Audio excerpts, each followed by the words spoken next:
Bismillahirrahmanirrahim. Alhamdulillahi alamin. Wa bihi nasta'in ala umurid dunya waddin.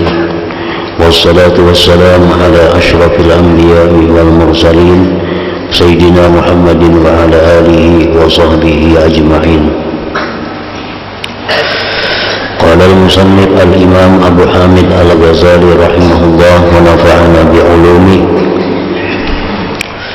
وقال الصديق رضي الله تعالى عنه من ذاك من خالص المحبة الله شغله ذلك عن طلب الدنيا وأوحشه عن جميع البشر.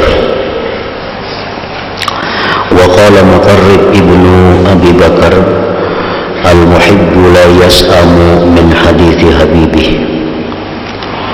وأوحى الله تعالى إلى داود عليه السلام قد كذب من ادعى محبتي إذا جنه الليل نام عني. أليس كل حبيب أليس كل محب يحب لقاء حبيبه. فها أنا ذا موجود لمن طلبني. وقال موسى عليه السلام يا ربي أين أنت فأقصدك. فقال إذا قصدت فقد وصلت. وقال يحيى بن معاذ من أحب الله أبغض نفسه. وقال أيضا من لم تكن به ثلاث خصال فليس بمحب يؤثر كلام الله تعالى على كلام الخلق ولقاء الله تعالى على لقاء الخلق والعبادة على عبادة الخلق إلى آخره.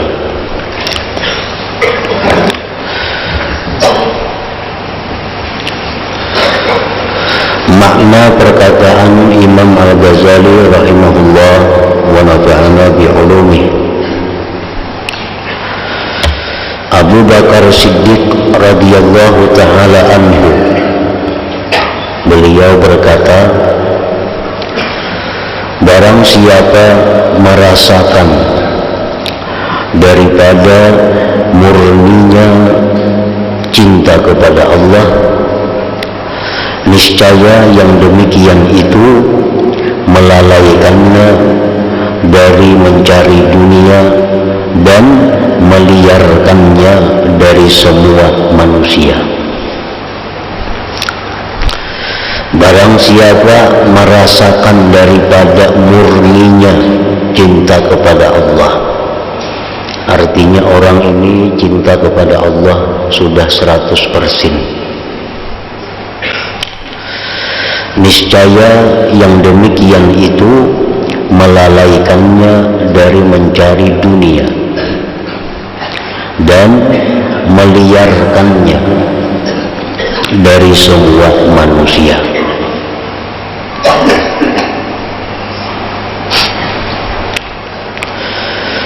Setiap kali Al-Quranul Karim dan hadis-hadis Rasulullah Sallallahu Alaihi Wasallam dan perkataan para ulama, para aulia, para sahabat Nabi tentang dunia, maka dunia yang dicela itu adalah memang dunia yang mazmumah, yang dicela.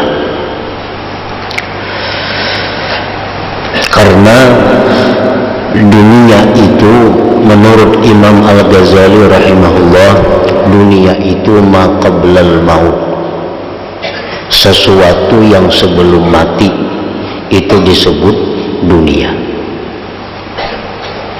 Makanya rancak orang mati meninggal dunia. Artinya kalau nya hidup belum meninggal dunia. Nah, pengertian dunia itu adalah sesuatu yang sebelum mati. Apapun yang kita lakukan sebelum mati itu ngarannya adalah dunia. Nah, oleh karena itu dunia ini dibagi oleh para ulama, ada 3 macam pembagian dunia. Ada dunia mazmumah, dunia yang tercela. Ada dunia mubah, dunia yang dibolehkan. Ada dunia mahbubah atau mahmudah, ada dunia yang dipuji. Nah, apabila ada Al-Quran, hadis-hadis, kalam-kalam aulia yang mencela dunia, itu tujuannya adalah kepada dunia yang pertama, dunia yang mazmumah, dunia yang memang tercela. Nah, dunia yang tercela itu adalah sesuatu apapun yang mengakibatkan kita disiksa sesudah mati. Apapun yang menyebabkan kita disiksa sesudah mati, itu ngarannya dunia yang tercela. Perbuatan-perbuatan maksiat contohnya. Nah, ini dunia yang dicela. Orang yang melakukan riba, orang yang melakukan kezaliman, orang yang melakukan maksiat-maksiat, itu dunia yang dicela. Karena orang ini kalau mati akan mendapat siksa dari Allah Ta'ala.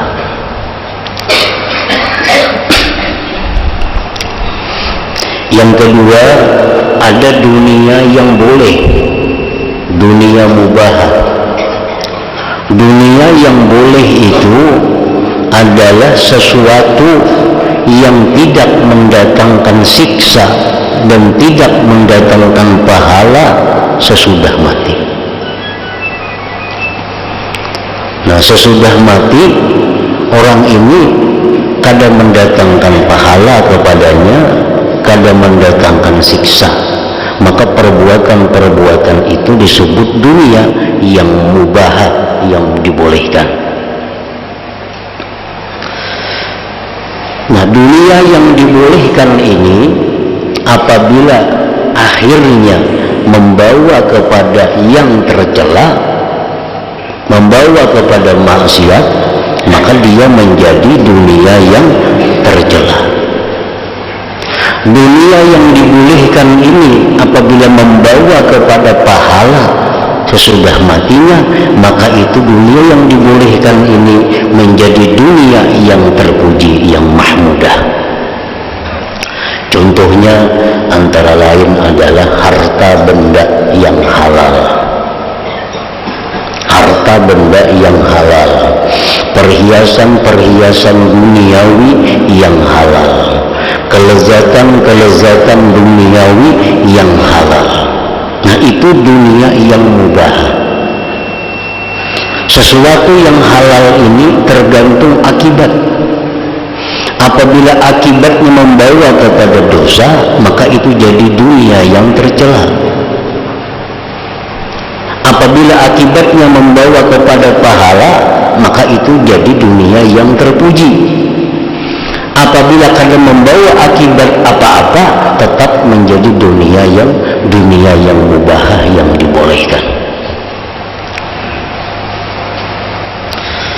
Itulah yang dimaksud dengan Al-Quran, wala tansa nasibak minad dunya, wala tansa nasibak minad dunya, jangan kau lupakan bagianmu dari dunia.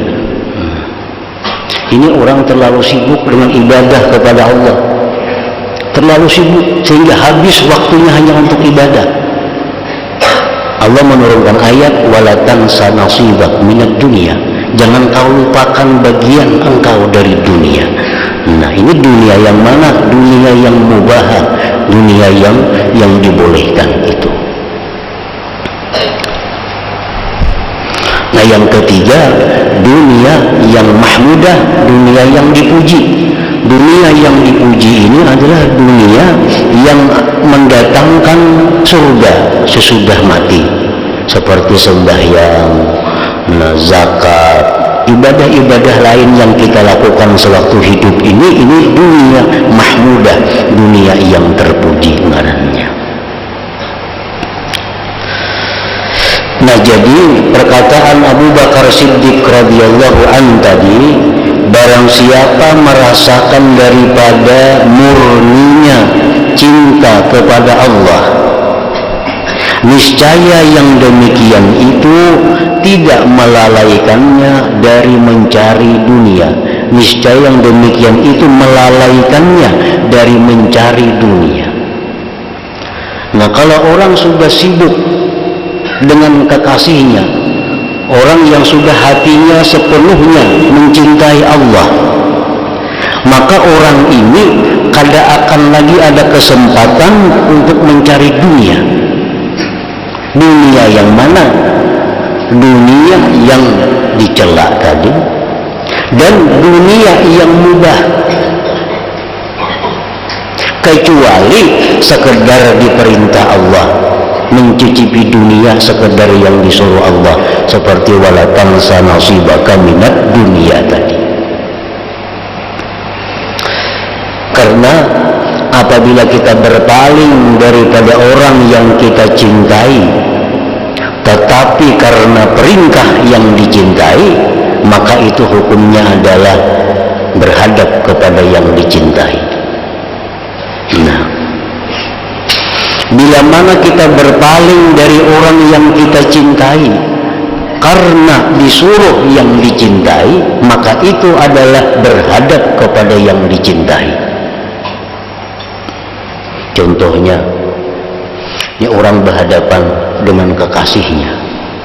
Dalam hal ini adalah Allah Subhanahu wa Ta'ala.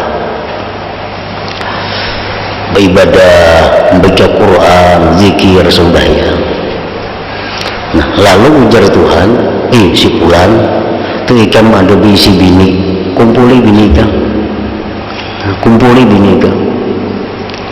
Lalu dia tinggalkan sajadahnya, dia tinggalkan Qurannya, dia tinggalkan zikirnya, lalu dia menghadap bininya. Nah, menghadap bini karena perintah yang dicintainya, maka itu hukumnya tetap adalah berhadap kepada yang dicintainya.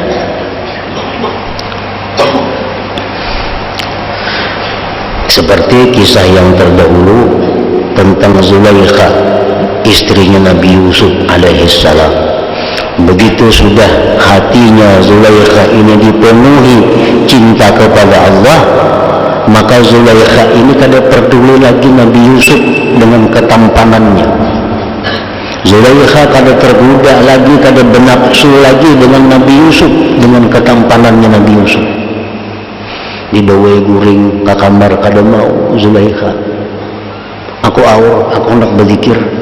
Nah, karena aku cinta kepada Allah. Nah, ujar Nabi Yusuf, aku ini membawa ikan guringan ini Allah menyuruh. Karena Allah akan menurunkan ada nabi pada zuriat kita ini. Nah, ujar Zulaikha, kalau Allah menyuruh, ayo aku guring ke kalambu, meninggalkan pesahapan, meninggalkan sajadah.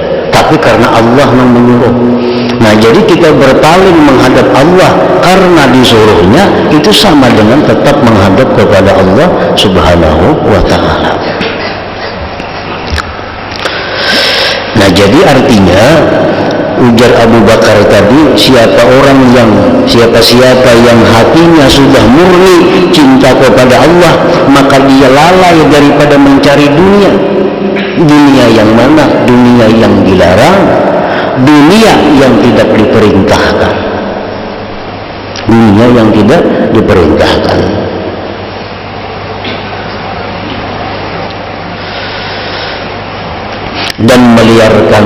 Dan meliarkannya dari semua manusia. Dia kada akan bergaul kepada manusia. Kalau sudah cinta kepada Allah, kada akan bergaul kepada manusia, kecuali itu disuruh Allah.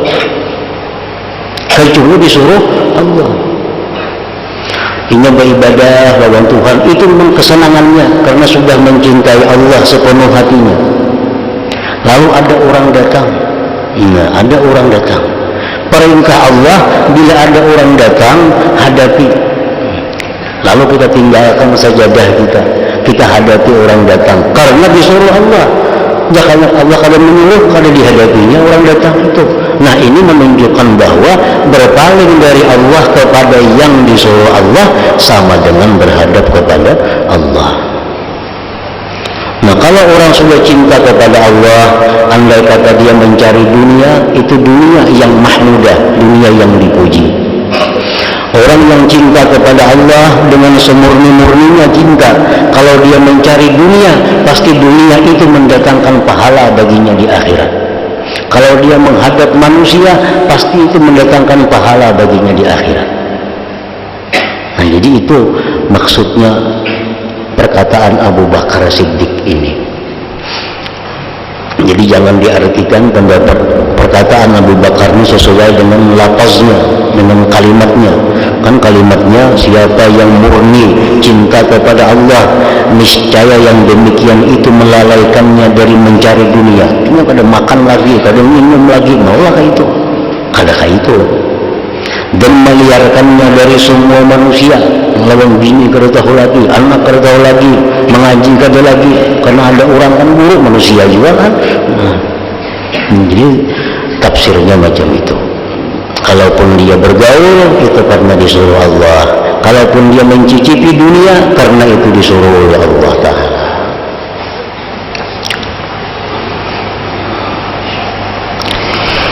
Mutarrib bin Abu Bakar berkata, orang yang cinta itu tidak bosan dari berbicara dengan kekasihnya. Orang yang cinta itu tidak bosan dari berbicara dengan kekasihnya.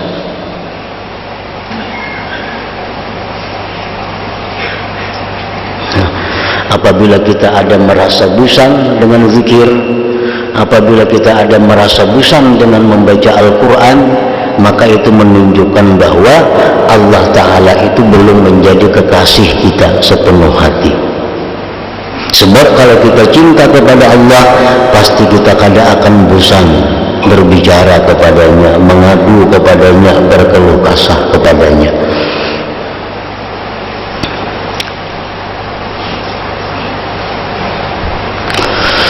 Allah Ta'ala mewahyukan kepada Nabi Daud alaihissalam, sungguh bohong dusta orang yang mengaku cinta kepadaku, apabila masuk waktu malam ia tidur meninggalkan aku. Tidakkah setiap orang yang mencintai itu senang bertemu dengan kekasihnya?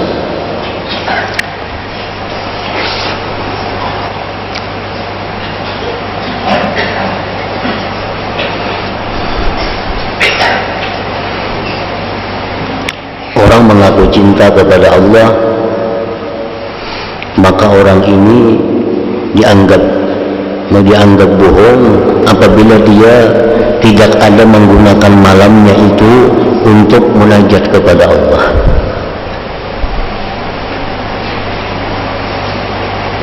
Karena waktu yang paling bersih, waktu yang paling tenang untuk munajat kepada Allah itu malam hari.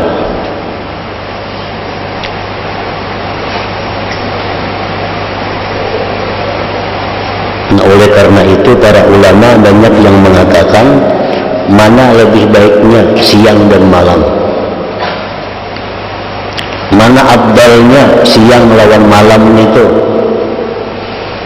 Nah, para ulama ada yang mengatakan bahwa lebih abdal malam daripada siang. Di mana kehebatannya malam daripada siang itu? Pertama, malam itu ada ngaran Lailatul Qadar. Ada kalau malam Lailatul Qadar jar, adalah siang Qadar kadang-kadang. Nah, ini menunjukkan bahwa malam lebih utama daripada siang.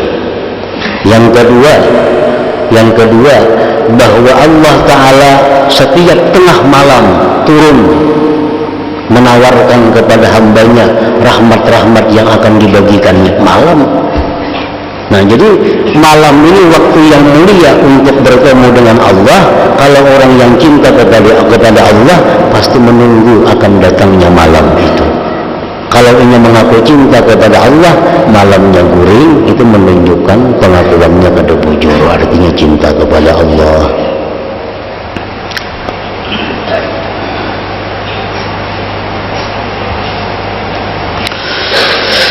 Tidakkah setiap orang yang mencintai itu senang bertemu dengan kekasihnya? Tidakkah setiap orang yang mencintai itu senang bertemu dengan kekasihnya? Nah, Allah Ta'ala pada waktu tengah malam sampai subuh itu membuka hijab kepada orang-orang yang ingin bertemu kepada Allah. Mulai tengah malam sampai subuh, Allah membuka hijab, membuka dinding, membuka pintu siapa-siapa yang hendak bertemu kepada Allah. Nah, orang-orang yang pecinta Allah tentu merindukan waktu di mana Allah membuka pintu untuk berjumpa itu.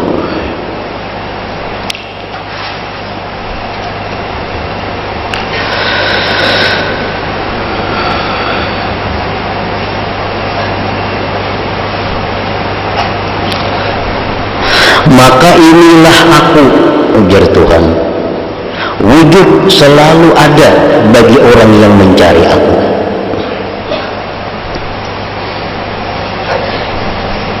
Maka inilah aku, wujud selalu ada bagi orang yang mencari aku. Nabi Musa alaihi salam bersabda, wahai Tuhanku, di manakah engkau? Di manakah engkau? Maka saya menuju kepadamu. Ujar Musa, wahai Tuhan, di mana engkau? Di mana aku datangi? Allah Ta'ala berfirman, apabila kamu menuju bermaksud kepadaku, maka kamu telah sampai.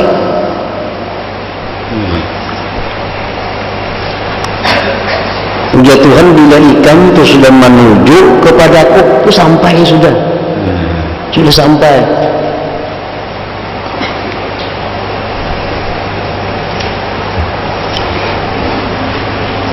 Apabila kamu menuju kepadaku, maka kamu telah sampai.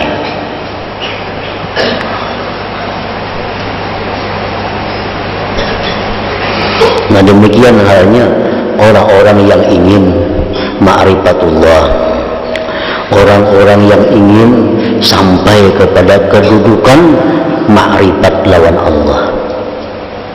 Nah, begitu kita mulai berjalan, itu sudah sampai sebenarnya, sudah sampai. Kita ini hendak ma'rifat lawan Tuhan, hendak ma'rifat lawan Tuhan. Lalu kita mengaji, kita mengaji ilmu ma'rifat. Lalu kita mengamalkan amalan-amalannya, menghindari pantangan-pantangannya. Nah, itu sudah sampai sebenarnya, sudah sampai. Itu sudah sampai. Asal kita bergerak, namun kita dalam hati aja, aku ini hendak dengar ma'rifat lawan Allah, dalam hati nih hendak ma'rifat lawan Tuhan, tapi di hati aja, kalau ada gerakannya, nah itu berpahala juga, dibalas Tuhan satu pahala. Tapi kalau sudah kita bergerak, nah cari gurunya, belajar apa namanya guru, diamalkan, guru jangan dijauhi. Nah, itu sudah sampai sebenarnya, sudah sampai. Sama kita di rumah umpamanya, kalau kita berniat aku hendak naik haji, nah itu kita sudah ditulis Tuhan pahala 1, karena berniat kebaikan itu dapat pahala 1. Nah, lalu kemudian sesudah kita berniat itu, lalu kita berusaha berangkat haji. Beberapa langkah keluar dari rumah menuju haji ini mati. Ditulis Allah hajja sebagai orang yang haji. Nah, ditulis Allah sebagai orang yang sudah haji. Kenapa? Karena orang ini ada niat sudah dan ada gerakannya. Nah, makanya tadi kalau kita menuju kepada Allah sampai. Cuma sampainya bisa sekarang, bisa kena imbah mati. Bisa sekarang disampaikan, bisa kena imbah mati dikumpulkan bersama orang-orang yang sudah sampai kepada ma'rifat lawan Allah Subhanahu wa ta'ala.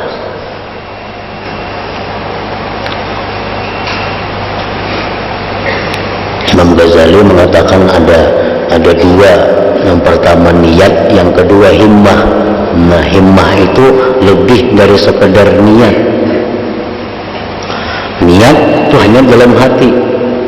Kalau himmah, nah itu ada gerakan. Niat-niat ada gerakan.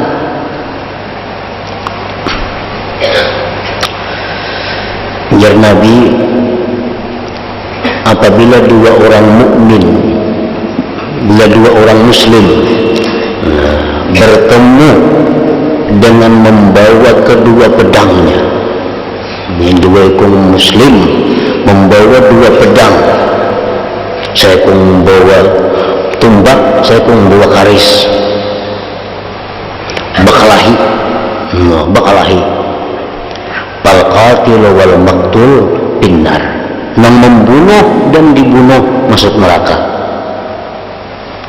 Enggak sahabat, wahai Rasulullah, yang membunuh itu kan neraka, itu akur aja yang membunuh, tapi yang dibunuh ini kenapa ke neraka? Nah, karena dia ada himmah untuk membunuh, tapi tidak orang. Ada himmah untuk membunuh, tapi kada sempat. Buktinya apa? Membawa karis, membawa pedang. Berarti ini ada himmah. Jakanya di rumah aja, aku kena mempertemuan seanu untuk kubunuh. Pertemuan esok kena kubunuh dalam hati nih. Nah itu kada ditulis Tuhan lagi dosa kada. Tahu-tahunya begitu keluar rumah hendak ke masjid kah, dibunuh orang.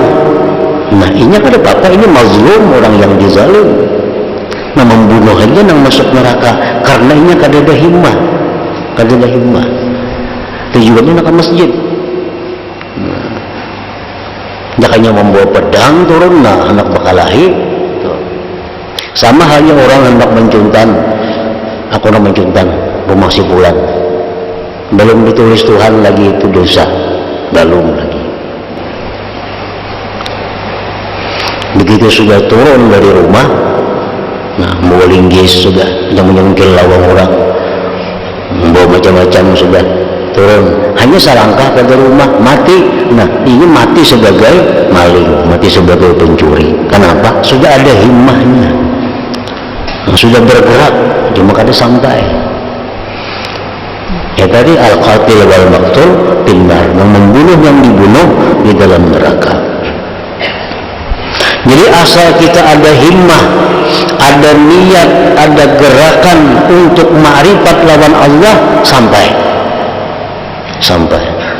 Ujar Tuhan kepada Nabi Musa, apabila kamu menuju kepadaku, maka kamu telah sampai. Menuntut ilmu, hendak ma'rifat lawan Tuhan, tuntut dia ilmu, amalkan amalannya, zikir sekian, ini sekian, amalkan, yang dilarang dijauhi. Mati, nah, sampai sudah diberi Tuhan kedudukan orang-orang yang ma'rifat kepada Allah Ta'ala.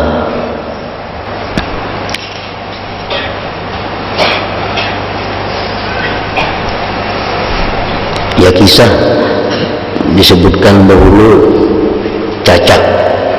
Nah, Cacak itu kenapa disuruh kita membunuh, disuruh memati Cacak. Karena Cacak ini waktu Nabi Ibrahim dibakar, umpat meniup api supaya barau. Padahal seapa tiupan Cacak itu? Cuma ini himmah ngarannya, himmah Cacak. Himmah Cacak hendak membaraui api. Ada tiupannya kalau memberawakan ke api. Tiupan Cacak itu cuma himmahnya. Nah, maka dihukumkan Cacak itu sebagai yang membakar. Himmah. Binatang kuduk, kenapa dihormati kuduk itu? Kodok kada boleh dibunuh, apalagi diulah umpan unggun, kada boleh. Kenapa sebabnya agama kita menghormati itu kodok? Karena kodok ini punya himmah yang mulia.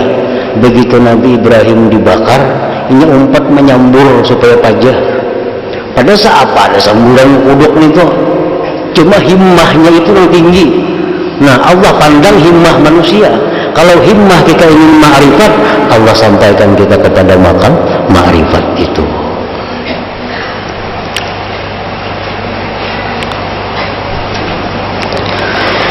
Yahya bin Mu'az berkata, barang siapa mencintai Allah, niscaya ia membenci dirinya.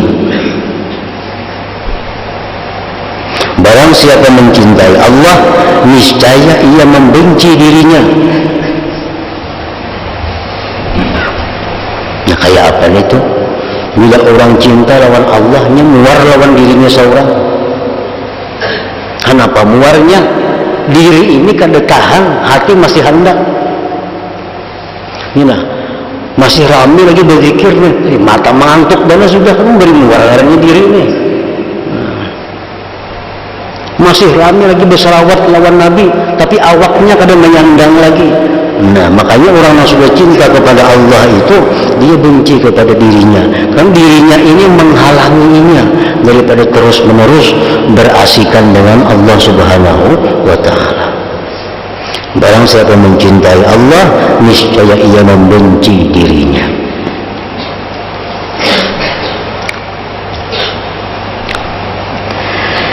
Yahya bin Mu'az berkata pula, barang siapa yang tidak ada padanya 3 perkara, maka tidaklah ia orang yang mencintai. 3 macam mereka ada pada diri kita, berarti kita kalau mencintai Allah.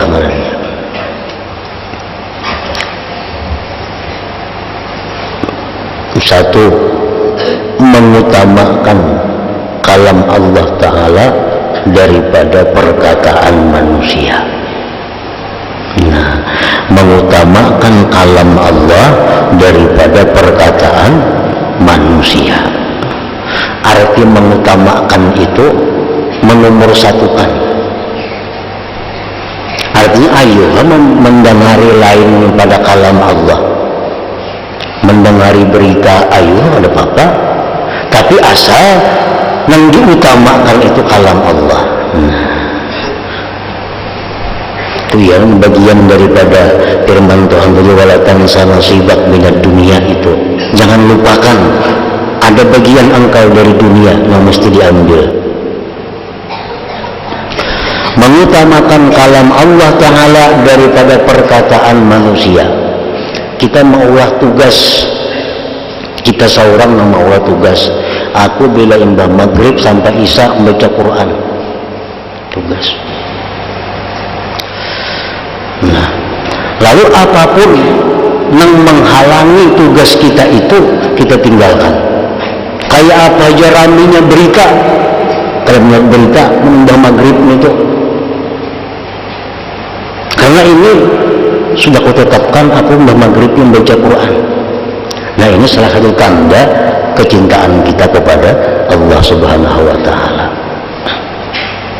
Makanya itu ujar Nabi, ahabbul a'mal ila Allah adwamuhu wa in qalla. Amal yang paling disukai Allah itu amal yang terus menerus walau sedikit. Kenapa? Karena terus menerus ini adalah bukti bahwa kita ini disiplin.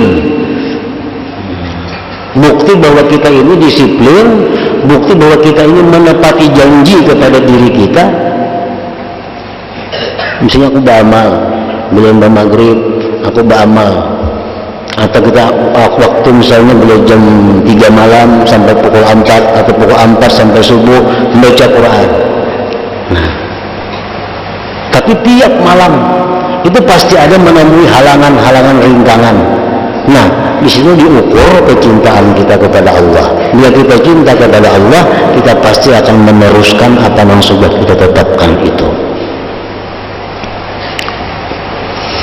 Jaka ibaratnya makhluk manusia ini ngasih pulang itu sudah kebiasaan datang ke rumahku ini jam 3. Nah, jadi disiapakan sudah tuh, disiapakan ini itu jam 3 datang. Nah, karena esok jam 3 datang. Ini disiapakan pukul 3, orangnya ada datang. Nah, makanya Allah tuh kata-kata amalan tuh berubah jam. Hendak amalan waktu ini, tarusakan waktu itu, kekalkan di waktu itu.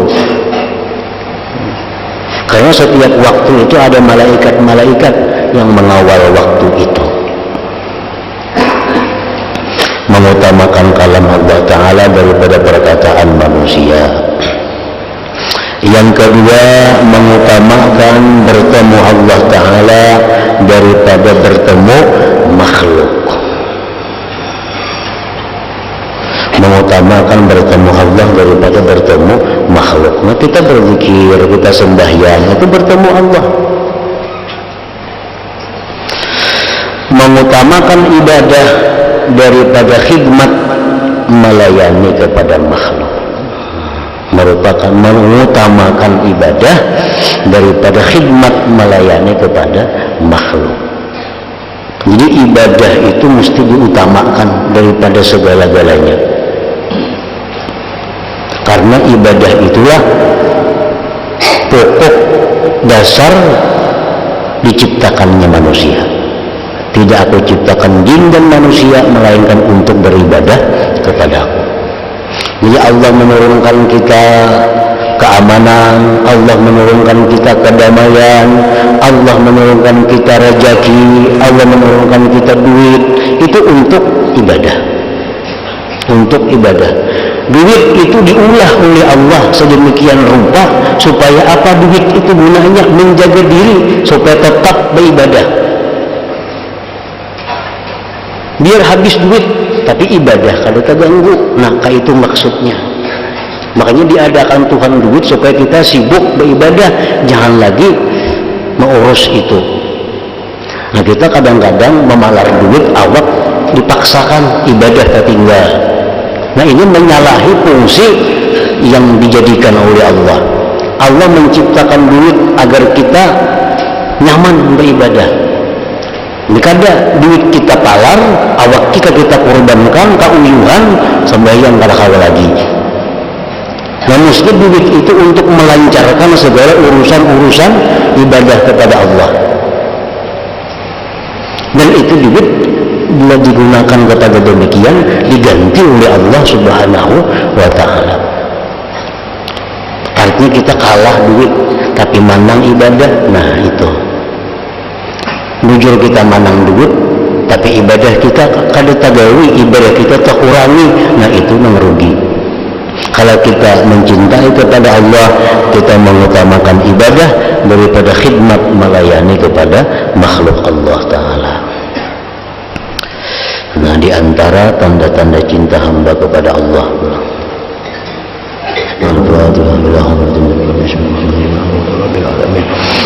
Ar-Rahmanir-Rahim, Maliki yaumiddin, iyyaka na'budu wa iyyaka nasta'in, ihdinas siratal mustaqim, siratal ladzina an'amta 'alaihim ghairil maghdubi 'alaihim waladdallin.